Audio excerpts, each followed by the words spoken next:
Assalamualaikum warahmatullahi wabarakatuh. Bismillah, alhamdulillah, wassalatu wassalamu ala rasulillah dan Muhammad ibni Abdillah wa alihi washabihi mawalah. Para sahabat YouTube yang budiman, selamat berjumpa kembali di channel Ngaji Anak Kampung. Pada beberapa hari yang lalu saya mengupload video tentang perbedaan ulama di dalam media tayamum, media yang dipakai untuk tayamum. Di video tersebut ada yang berkomentar. Isi komentarnya adalah pertanyaan saya. Yang dijelaskan ini menurut aneka madhab. Bagaimana tayamumnya Nabi dan para sahabatnya dan tabi'in. Sebab aneka madhab ini baru ada sekitar lebih dari 100 tahun setelah Nabi wafat. Bagaimana cara tayamum sesuai ajaran Nabi, bukan ajaran aneka madhab yang membingungkan umat itu. Ini ada dua poin. Ya, sebelumnya saya mengucapkan terima kasih kepada yang telah bertanya. Ada dua poin. Yang pertama, kenapa adanya madhab? Yang kedua, mazhab itu membingungkan umat. Perlu diketahui, adanya mazhab itu karena jauh masanya dari Rasulullah. Secara niscaya ketika hidup jauh dari Rasulullah akan adanya mazhab. Karena mazhab itu adalah pemahaman dari teks-teks agama, dari agama, baik Al-Quran dan As-Sunnah. Nah, pemahaman ini dikatakan sebagai mazhab. Tidak mungkin seseorang mengikuti ajaran Nabi tanpa memahami terlebih dahulu. Kecuali kalau kita hidup di zaman Nabi, maka untuk mengikuti Nabi itu tidak perlu paham. Tinggal lihat saja bagaimana perlakuan Nabi, ikuti sudah cukup. Adapun ketika orang jauh hidup di masa Nabi, maka untuk mengikuti Nabi itu tidak mungkin mengikuti Nabi bagaimana yang dilakukan Nabi, tapi kita membaca dan memahami apa yang Nabi katakan, apa yang Nabi sampaikan berupa Al-Quran dan As-Sunnah ini. Nah, untuk memahami Al-Quran dan Sunnah itu tidak simpel yang dibayangkan, tidak simpel yang dibayangkan. Kenapa?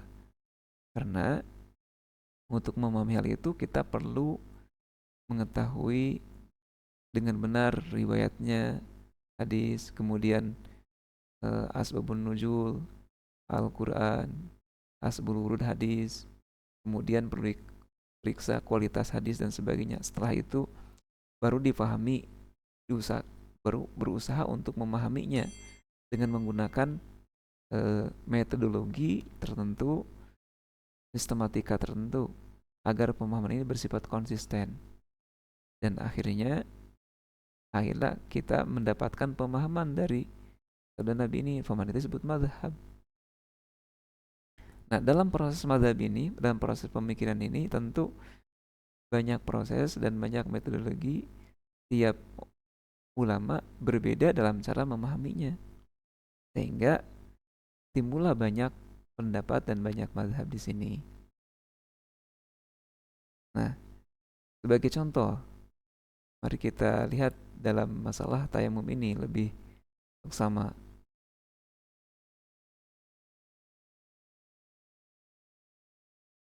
Di dalam masalah tayamum ini, dari tayamum adalah firman Allah, wa tayammamu sa'idan thayyiba. Arti sa'id itu apa? Wa tayammu, maka hendaklah kamu menuju sa'idan. Apa itu sa'idan? Wa sa'idu ma alal ardi.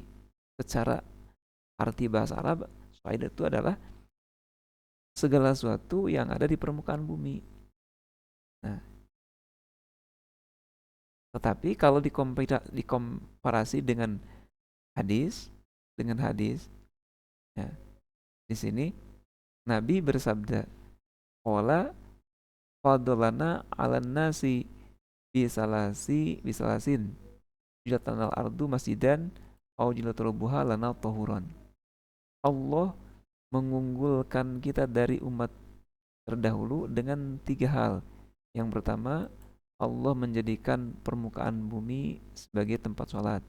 Yang kedua, Allah menjadikan turobaha, menjadikan tanahnya itu mensucikan. Nah, di sini Nabi itu justru mengatakan tanah, tetapi Allah mengatakan di sini soidan itu artinya adalah permukaan bumi. Jadi maksudnya apa? Ini maksud itu permukaan bumi kah atau tanahnya? Nah, dari sini pula timbul banyak pemahaman para ulama. Ada yang mengartikan sebagai tanahnya, ada yang mengartikan apa yang ada pada permukaan bumi, sesuai dengan metodologi dan kapasitas ilmu yang mereka miliki.